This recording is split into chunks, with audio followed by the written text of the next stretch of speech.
નમસ્કાર વિદ્યાર્થી મિત્રો, ફરી એકવાર તમારું સ્વાગત છે અમારી યુટ્યુબ ચેનલમાં. તો મિત્રો, આજે આપણે વિડીયોમાં પ્રોવિઝનલ પ્રશ્ન બેંકનું સોલ્યુશન લઈને આવી ચૂક્યા છીએ. ધોરણ છે મિત્રો આપણું ધોરણ 7નું પેપર સોલ્યુશન જોવાના છે આ વિડીયોમાં. વિષય છે ગણિત. તારીખ છે મિત્રો 10/8/2024. પ્રકરણ રહેશે આપણું 1. પ્રકરણ 1નું સોલ્યુશન જોવાના છે આ વિડીયોમાં. અને આપણો કુલ ગુણ રહેશે, સમય રહેશે 1 કલાક ને કુલ ગુણ રહેવાનો છે 25 ગુણનું પેપર રહેવાનું છે. સંપૂર્ણ રીતે આપણે પૂરેપૂરું પેપર સોલ્યુશન આ વિડીયોમાં જોવાના છીએ. આની પહેલાં મિત્રો આપણે પાર્ટ 1માં બધા જ ક્વેશ્ચનનું સોલ્યુશન કરાવી ચૂક્યા છે. જે બાકી ક્વેશ્ચનો છે તેનું સોલ્યુશન આપણે આ વિડીયોમાં જોવાના છીએ. તેમાં આપણે જોઈ તો વિધાન સાચું બને તે રીતે ખાલી જગ્યા પૂરો. તો એમાં આપણે આ ક્વેશ્ચનનો આન્સર કરાવી ચૂક્યા છીએ મિત્રો. તો આમાં છે -9 છે, +-5 છે. તો અહીંયા જવાબ આવશે મિત્રો માઇનસ છે, તો માઇનસ થઈ જશે -9 અને માઇનસ છે. તો મિત્રો આમાં જવાબ આવી જશે મિત્રો 14 છે. આપણે જોઈએ તો અહીંયા જવાબ આવશે -23 મિત્રો. અહીંયા મિત્રો આપણે જવાબ આવશે 0. અહીંયા આપણે કરાવી ચૂક્યા છીએ 4. અહીંયા મિત્રો જવાબ આવશે 0. તો બધા જ ક્વેશ્ચનના આપણે આન્સર એમાં કરાવી ચૂક્યા છીએ. તો જોવાના બાકી હોય તો તમારે એમાં જઈને જોઈ લેવાનું રહેશે. આ ક્વેશ્ચનના પણ આપણે સાહિત્યમાં આન્સર કરાવી ચૂક્યા છીએ, જોઈ લેજો. જેમ કે આપણે જોઈએ તો આમાં કયો જવાબ આવશે, તો આ છે મિત્રો. તો આ ક્રમનો જૂથ છે. પછી આ તટસ્થ માટે છે ને આ જૂથનો ગુણધર્મ રહેશે. આમાં ક્રમનો જૂથનો અને કયું તટસ્થ સંખ્યા માટે આ રહેશે. પછી આ જૂથનો મિત્રો આમાં રહેશે અને આ ક્રમનો રહેશે આમાં. તો આવી રીતે આમાં આપણે સાહિત્ય મિત્રો જોડી દીધેલા છે. તો એ વિડીયો જોઈ લેવો. આમાં પણ ખરા ખોટા આપણે એમાં કરાવી દીધેલા છે. તો આપણે અહીંથી બાકી છે આપેલ ઉદાહરણ મુજબ કોષ્ટક પૂર્ણ કરો. તો અહીં છે આપણે જોઈએ તો ઉદાહરણ એટલે કે કેવી રીતે મિત્રો, અહીંયા જો સંખ્યા આપેલી છે અને એક અહીંયા સંખ્યા આપેલી છે. તો અહીંયા સીધો ગુણાકાર કરવાનો છે આની યારે. તો એમાં આપણે જોઈએ તો -5 × 4 કર્યા તો -5 × 20 અને +5 × 25 તો 25. તો અહીંયા 4 તેરી 12 તો -12 રહેશે અહીંયા જવાબ. અને 5 તેરી 15 તો અહીં -15 જવાબ રહેશે. પછી છે બીજું છે -12 આપેલા છે તો 12 × 4 તો 12 × 4 48. તો -48 જવાબ આવશે અહીંયા. અને બીજું છે અહીંયા 12 × 5 = 60 તો -60 જવાબ આવશે. તો પહેલા કોષ્ટકમાં આવી રીતે આન્સર રહેશે. જોઈ લો સારી રીતે. એ રીતે -12 -15 -48 ને -60. પછી આપણે બીજું જોઈ લઈએ. અહીંયા છે 12 આપેલા છે, -12 અને -15 ને 7. તો 7 12 + 84 અને 15 + 105. તો 12 × 8 કરશો તો 12 8 કેટલા થશે? 12 8 થશે મિત્રો 96. તો જવાબ આવશે અહીંયા -96. પછી છે 15 8 થશે -120. પછી જવાબ આવશે 12 × 10 તો -120 જવાબ આવી જશે અહીંયા. અને 15 × તો 150 જવાબ આવશે, માઇનસ થશે મિત્રો. તો આવી રીતે સાહિત્ય પૂરી લેવાનું રહેશે. સાહિત્યનો આન્સર કરી લો.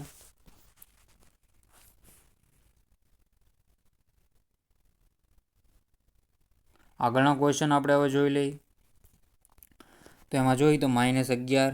ઉદાહરણ છે 88. તો એમાં આપણે જોઈએ તો 8 × 4 = 32 તો માઇનસ આવશે -32. અને 8 × 4 = 624 તો અહીં ખાલી 24 આવશે. પછી માઇનસ થઈ મિત્રો સરવાળો થઈ જશે. તો 16 × 8 આવશે તો 16 × 8 128. અને પ્લસ છે 16 કેટલા થશે 96. તો એ માઇનસ હશે કારણ કે એક સંખ્યા માઇનસ છે. તો એક સંખ્યા માઇનસ જ એ સંખ્યા રહેશે. તો આવી રીતે મિત્રો સાહિત્ય તમારે કરી નાખવાનું રહેશે. પછી તે પૂર્ણાંક સંખ્યાઓનો ગુણાકાર કરે છે અને તેના વ્યવહારુ કોયડા ઉકેલે છે. તો ગણતરી કરી પ્રશ્નોનો ઉકેલ મેળવો.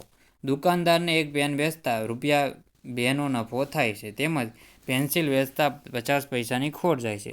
કોઈ એક દિવસે દુકાનદાર 10 પેન અને 12 પેન્સિલ વેચે છે. તેનો આપણે આન્સર હું તમને જણાવી દઉં. તો 10 પેન વેચે તો ₹2 નો નફો થાય છે. કેટલાનો નફો થાય છે? ₹2 નો. 12 પેન્સિલ વેચે તો કેટલાની ખોટ જાય છે? 50%ની ખોટ, 50 પૈસાની ખોટ જાય. તો 12 × 50 કરશો અને 10 આ 20. આ 20 થશે, 12 અને 6. તો અહીંયા 12 ભાગ્યા એટલે 50 પૈસાની ખોટ જાય એટલે ₹1.50 ખોટ જાય એટલે અહીં 6 થશે. 6 માઇનસ કરશો એકંદરે નફો થશે મિત્રો ₹14. કેવી રીતે? કારણ કે અહીંયા 2 છે, 10 × ₹2 નફો તો 20. અને 12 પેન્સિલ વેચે તો 12 અને × 0.5 કરવાના મિત્રો, કારણ કે આપણે જોઈએ તો માઇનસ કરવાના એ પાછા. એટલે એમાં આવશે જવાબ 6. તો જવાબ આવશે એકંદરે 14. તો આવી રીતે કરી લેવું. પછી આગળનું છે શ્રીનગરનું આજનું તાપમાન -6 સેલ્સિયસ છે. પ્રતિ દિવસ તાપમાનમાં 3 સેલ્સિયસનો વધારો થાય છે. તો 7 દિવસ પછી શહેરનું તાપમાન કેટલું હશે? તો આજે માઇનસ કેટલું છે? આજે -6 છે. તો પ્રતિદિન પહેલાં તો 2 દિવસ પછી કેટલું થઈ જશે મિત્રો? 0 સેલ્સિયસ થઈ જશે. પછી 2 દિવસ પાછું 2 દિવસને પછી 6 થશે. બાકીના જે બધા દિવસો હોય 2 દિવસ પછી પહેલાં 2 દિવસે આપણે જોઈએ તો 0 રહેશે. પછીના 2 દિવસે 6. પછીના 2 દિવસે મિત્રો થઈ જશે 12. અને લાસ્ટમાં 7મા દિવસે તમારું જોઈએ 15 સેલ્સિયસ. તો આન્સર 15 રહેશે. તો આવી રીતે આન્સર કરી લેવાનું રહેશે.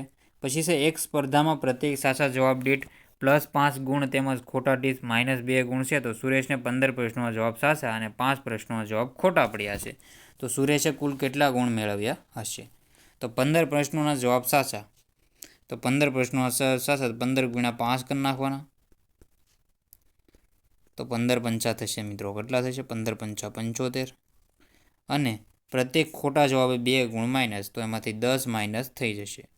તો 5 ગુણ્યા 2 તો 10. તો જવાબ આવશે 65. જવાબ એનો સાચો રહેશે. તો આવી રીતે તમારે સારી રીતે આન્સર કરવાનો રહેશે. બાકીના મિત્રો તમારે જાતે કરી લેવાના રહેશે. આપણે આગળના ક્વેશ્ચન જોઈ લઈએ હવે. પૂર્ણાંક સંખ્યાઓનો ભાગાકાર કરે છે તથા તેને લગતા વ્યવહારુ કોયડા ઉકેલે છે. કિંમત શોધો કોઈ પણ 4. તો -40 ભાગ્યા 10. તો હું સીધાના જવાબ લખી દઉં છું. તો એમાં જવાબ આવશે -4. પછી છે -55 ભાગ્યા 11. તો -5 આનો જવાબ રહેશે. પછી છે 80 ભાગ્યા -5. 80 ભાગ્યા -5. તેમાં જવાબ આવશે -16. પછી છે -37. તો આનો જવાબ આવશે મિત્રો -37. પછી આનો જવાબ આવશે -67. તો આવી રીતે તમારા આન્સર કરી લેવાના રહેશે. સારી રીતે મિત્રો આન્સર જોઈ લેવા. ફરીથી હું તમને લખી દઉં છું ઝૂમ કરીને. આનો જવાબ આવશે -4. આનો જવાબ આવશે -5. આનો જવાબ આવશે 16. આનો જવાબ આવશે 37. આનો જવાબ આવશે 67. સારી રીતે આન્સર કરવાના રહેશે. બાકી ક્વેશ્ચનના આન્સર પણ જોઈ લઈએ. 6થા નંબરનો ક્વેશ્ચનનો આન્સર આવશે જવાબ -2. 7મા નંબરમાં આપણો જવાબ આવશે મિત્રો 6. 8મા નંબરમાં આપણો જવાબ આવશે મિત્રો 0. 9મા નંબરમાં આપણો જવાબ આવશે -2. 10મામાં આપણો જવાબ આવશે મિત્રો કેટલો જવાબ આવશે? 7 ભાગ્યા 7 -1. અહીંયા આવશે આપણો જોઈએ 3. અને અહીંયા આવશે -1 જવાબ રહેશે. તો આવી રીતે આન્સર તમારે સારી રીતે પોઝ કરીને જોઈ લેજો. આગળના ક્વેશ્ચન છે ગણતરી કરવાના પ્રશ્નોના ઉકેલ તમારે જવાબ આપવાના છે. હું સીધા તમને જવાબ લખી લઉં, ગણતરી તમે કરી દેજો. તો આમાં મિત્રો જવાબ આવશે 4 મિનિટ. પછી આમાં તમારો જવાબ રહેશે મિત્રો 5 કલાક પછી. અને આમાં આપણો જવાબ રહેશે મિત્રો 55 મિનિટ પછી. 55 મિનિટ સમય લાગશે. તો સારી રીતે આવી રીતે તમારે ગણતરી કરી લેવાની રહેશે. અને જો મિત્રો તમે અમારી આ યુટ્યુબ ચેનલ સબસ્ક્રાઈબ ન કરી તો સબસ્ક્રાઈબ કરી લેજો. અને PDF માટે Telegram channel one education Gujarat join કરવાનું ભૂલતા નહીં. તો મિત્રો વિડીયોનો એન્ડ કરીએ છીએ. જય હિન્દ, જય ભારત.